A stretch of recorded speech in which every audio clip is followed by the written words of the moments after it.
Hello everyone, welcome to this live webinar. Cryptography is more fun with R. We will be starting just in 1 minute.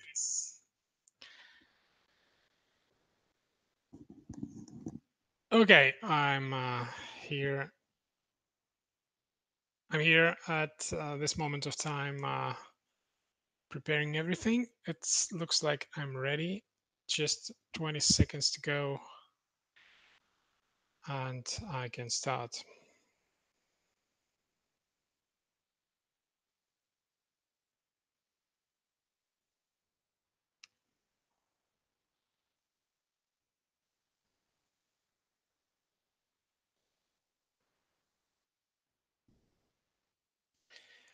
Okay, great. Hello, everyone, and welcome to this live webinar about cryptography. My name is Vladimir. I will be your host today. My goal is to give you a little bit of hint on how easy it is to use public key cryptography with R Statistical Software. I have published one course about this on Udemy, and in a moment I'll show you this. But in any case, I will just let's have fun. Let's have some let's say uh, hands-on session to actually try to make everything just right now, right here. So let me just share my screen and let's get started. Okay, we here. I hope you can see the screen. There are some cards on the left and right. Please confirm that you can hear me well, and let's get started. We are here on my website. Just let me show you this. I have also built this website, which contains all my works that I'm doing and publishing on Udemy, some courses, with the whole idea is that we are going to save our time to know better computer and let them to do the job instead of us. So I published some blogs, which are in the section topics, and also there's some works, the summary of works that were here, and we are discussing about this work is about cryptography, and this is basically some course. This is a very short course to use public key cryptography.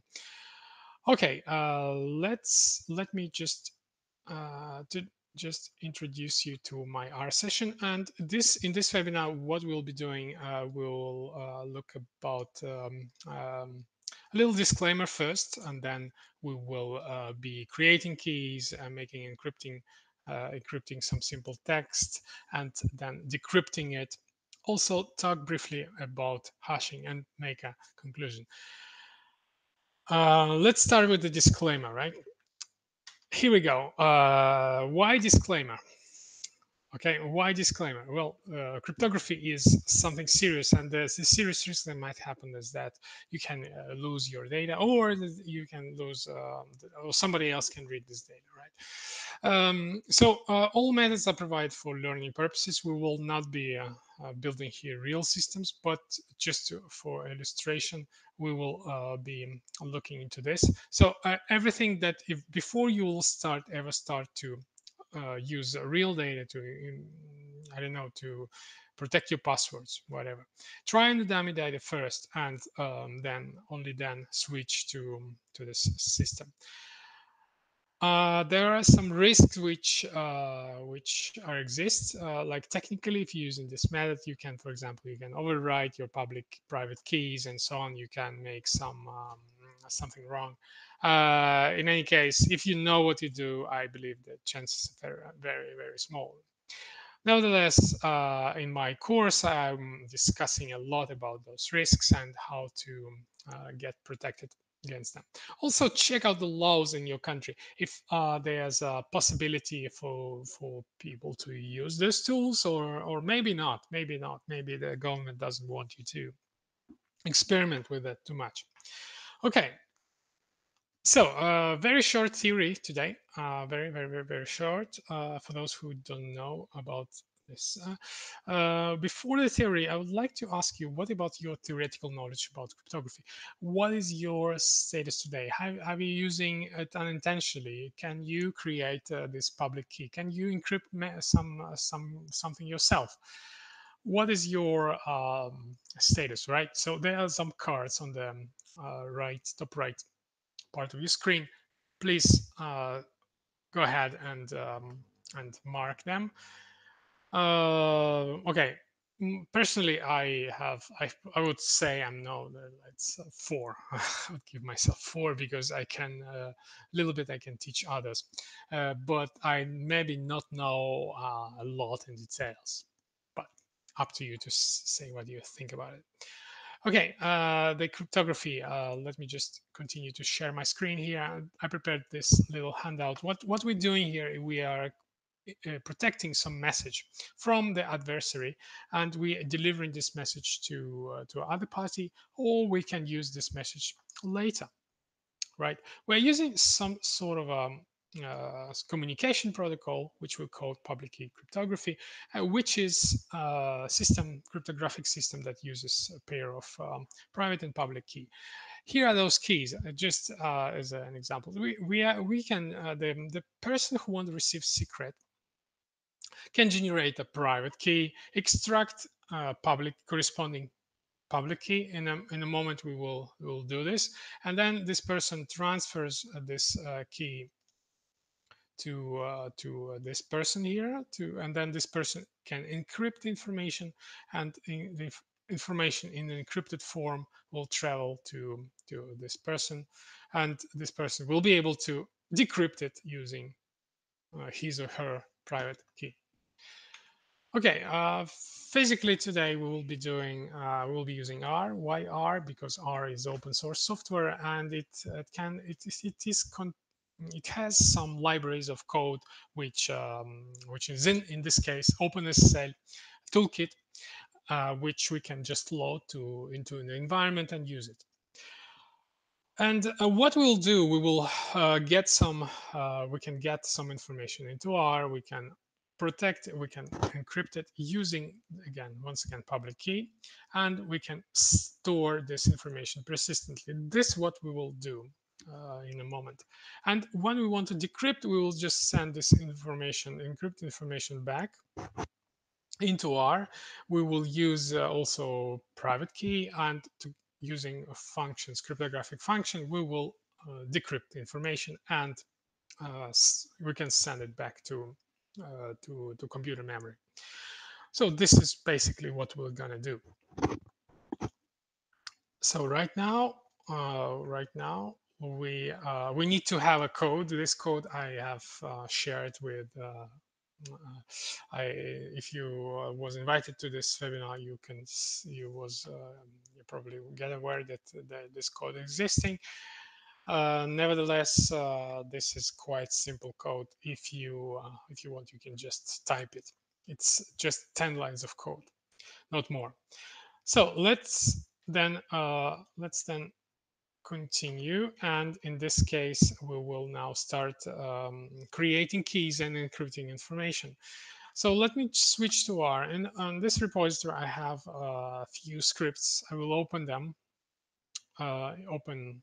maybe those three. The first one is a key generation script, right? What we'll do, we will load the library. If you don't have them, just execute this code. I have already done this. So you just run this, and you got libraries loaded. Next, I will generate a directory, folder inside of my working directory, and in this folder I will write my private key, just like this. Here I'm opening, and I have those keys. I can delete it now, just a moment. And if I executed this one again, I have my key again. And if I will execute this again and again, then the key will be still different, even if I use a seed argument. Maybe let's try that. Set seed 1. The point is that the key will be always different.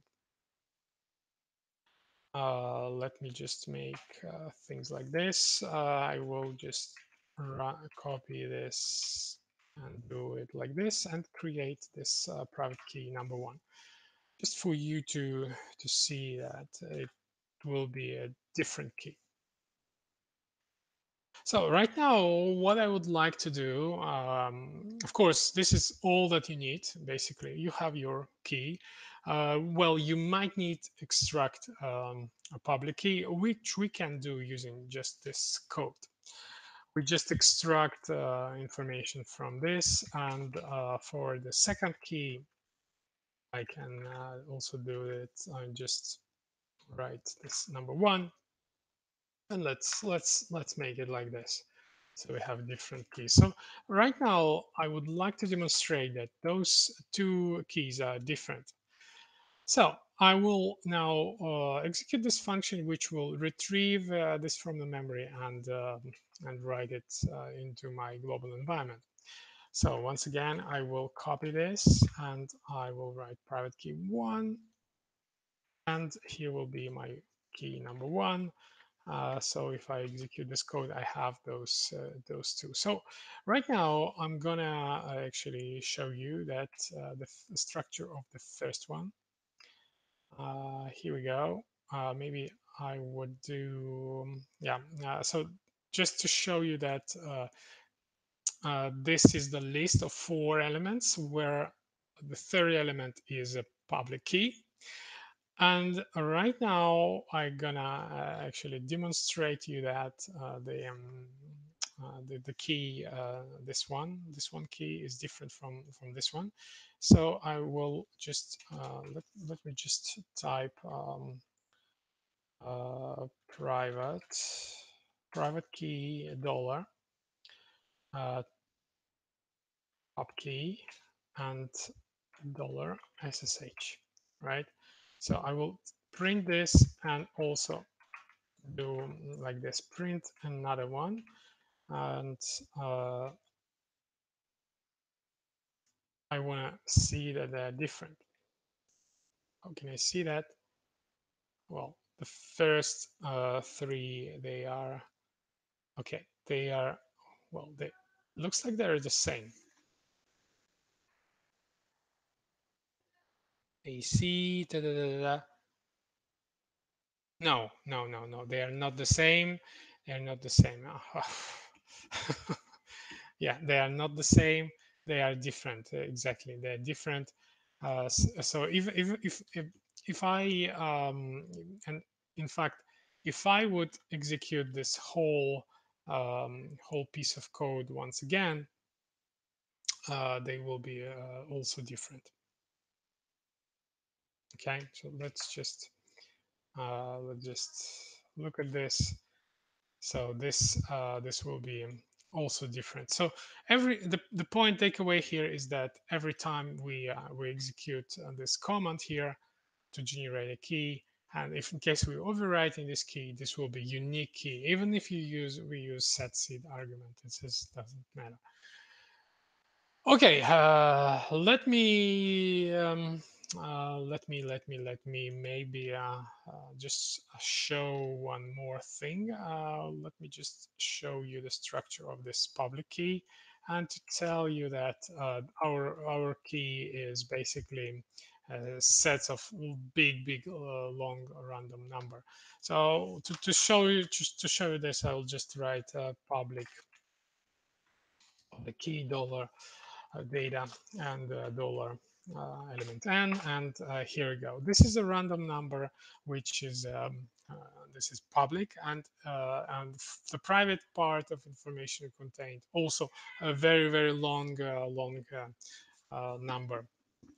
Okay, we were dealing with those keys. Luckily, we have now our keys created. I will delete those that we don't need. Also, I will erase everything from the memory. And now let me also delete those from the global environment. Now we don't have anything, right? So I'll just close this one and open this next one. Next one, we will really start to encrypt. So let me start with encrypting something simple. Hello world. To encrypt this, we need to kind of move this string uh, from the from the text to some serialized, so to row vector. We can use function serialize, and if I execute this, this will be a row vector of this type. Okay, and now we can pass this row vector to the function encrypt envelope, and we can use we need to provide first of all this vector, which we're using pipe to do so, and we will add here we will get this public key to do so, and finally look, I can do this like this now, and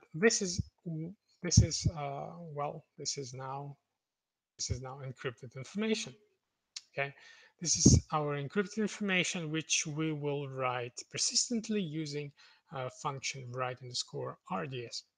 So let me just execute this one, and here you go. You have encrypted message which you can save, store, send by mail, and so on. This can be our password. This can be a data set, and so on. If we are not intended to ask somebody to encrypt information for us, we can also use our own private key. So in this case, I just using this private key, which is here, and the result will be exactly the same. Okay, so if you're curious to try it yourself, you can just try to encrypt the other object. For example, maybe if you have a file here, Excel file, maybe it's comma separated file, you can write something like read underscore CSV and provide the file name, I don't know, passwords, CSV, and this will be read and encrypted. Right now, I don't have this file, but just imagine that it's something like this you can do. Okay, now once we have encrypted information, the trick is to decrypt it back. How do we do this? We will also use those libraries, obviously. We will need to read this encrypted message to the memory. We'll do it right here. We read back our object. This object we stored before with this function or with this function is the same.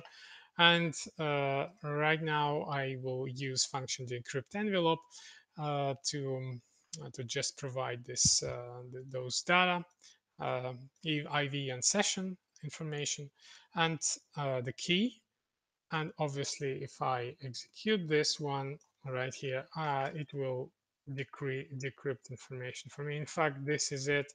This is the same row vector which was before, which if we unserialize it, we will get back our message, hello world.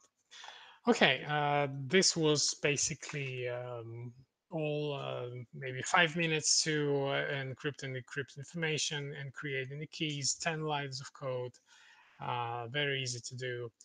Once again, there is some risk. Be careful with this. You need to now really understand, practice, and understand what you're doing. Now I will return back to my slide deck, and let me just switch to the next argument of this tutorial about hashing. First of all, what is this? What is this? And what is your knowledge about this? Are you aware that this exists and what it is? Feel free to use another card and just to, if you wish to just use the poll. If you are aware about this in any way, I'll thank you for that. I'll have a look at that later. And in any case, hashing is something that is that is a process of creating encrypting information, but one way. So what do I mean one way? When we use public key cryptography, we can encrypt and then decrypt information. So we can return to our previous input from encrypted information. In case of the hashing functions, will not be possible. So what can we do to demonstrate that? Well, we can open this tutorial hashing, and here we go. We have once again our hello world, and if I now pass this to the function md5, this is a cryptographic hashing function.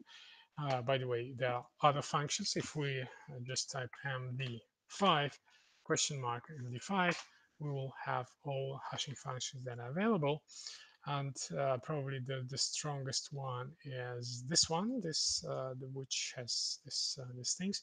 So all it needs is just to basically to have a data, which should be, I guess,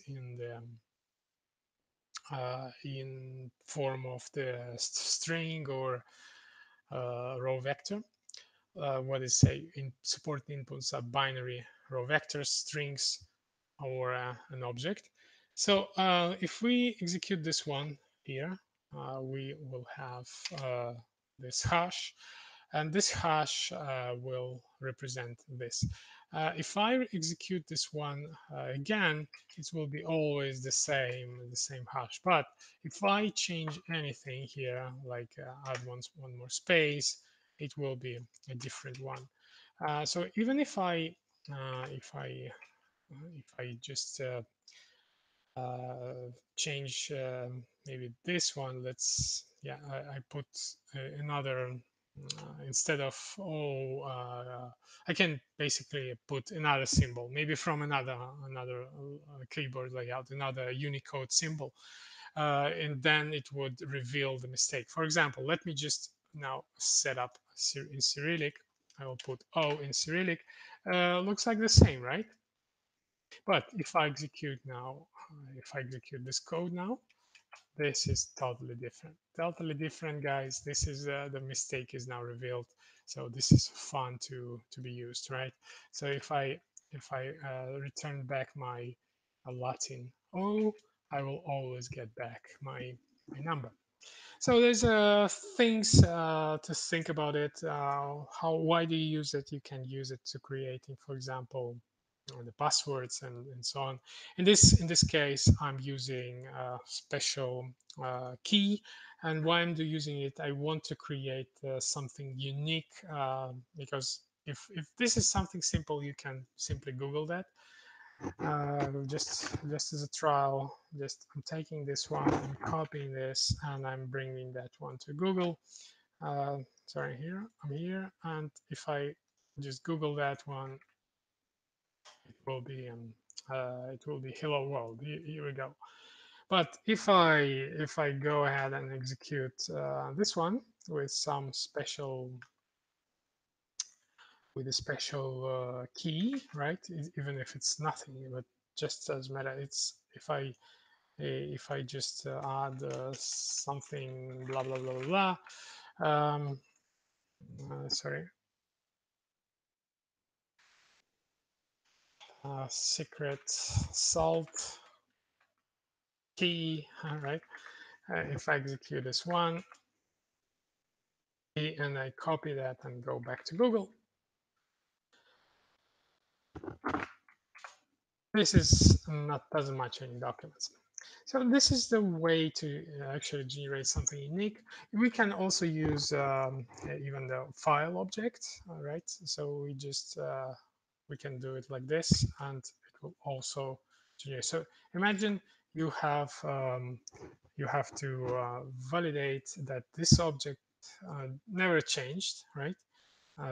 So you can create your mechanism. You can just you can just get some of your text, I don't know, test or anything, and then generate this document.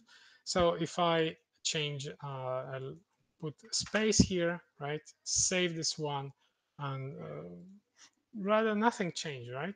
But if I go ahead and execute this one, this code is different from this one. So this is about hashing. You can try with other cryptographic hashing functions like this or like this. But I hope that this was just enough for you to know in some minutes. So right now I would like to ask you a couple of questions. What is your knowledge about cryptography right now? I guess right now you can do much more. You can even create your own keys. You can encrypt and decrypt information, like as well simple text or password. So please use those cards which I having on the right side of your screen. And from my side, I would like to summarize this webinar and maybe talk about these little points here. So in a summary, I said that cryptography is not something that is super complicated and can be available through some locked software. No, you can actually use that on a day-to-day basis using open source software. And you can create your own keys. You can pretty much do anything yourself with one program less. Now, another summary that I want to say is that there are many use cases possible. If you use it yourself, you can create your own way to, for example, to store your passwords. You can maybe store a password in a file. You can store your private public key on the USB stick.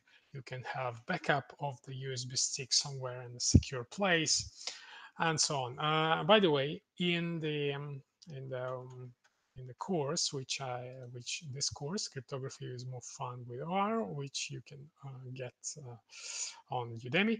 I'm discussing about those methods of how you can use this what are the possible use cases. And I'm talking about uh, keeping a private key on a USB stick, how to encrypt information with one click on Mac and Windows.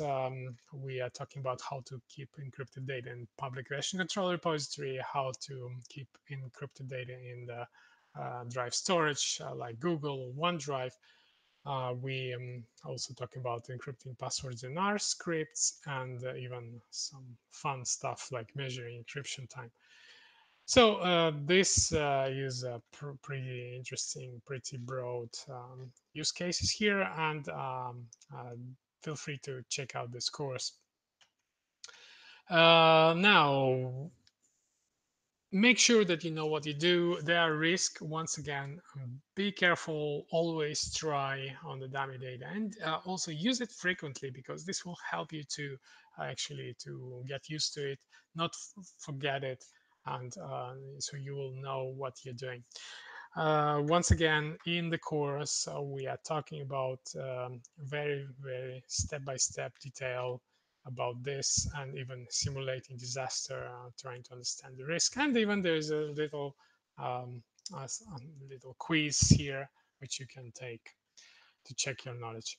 So I believe this was all. Please rate this video, thumbs up, and subscribe to the channel. And there's also this last card. If you are happy with this webinar, give me your feedback. How many stars do you think this webinar will deserve?